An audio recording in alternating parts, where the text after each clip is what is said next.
日票变薄，真侪人即马拢走去日本观光。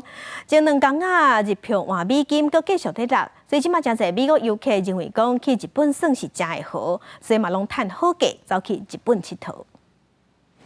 伫日本专门卖各种杂货连锁免税商场，是找补食品的好所在。东京涩谷的这间分店24点钟开放，请真侪外国游客来捧场。无论是买土产、囡仔的佚佗物，还是药妆等生活用品，遮拢总有。重点是即马买上介俗。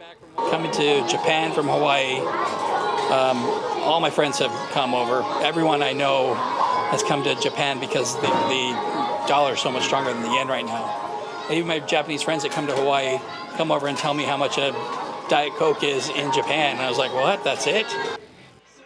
去年美国开始新式进程，美金换日票是1块换114块，最近已经达到150的心理关卡。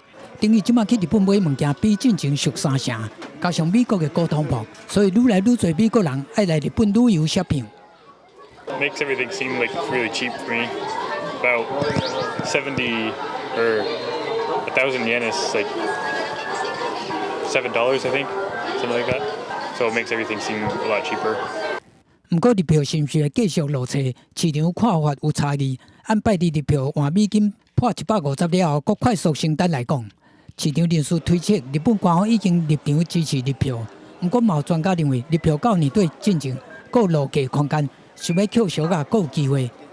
公视新闻詹慧敏编译。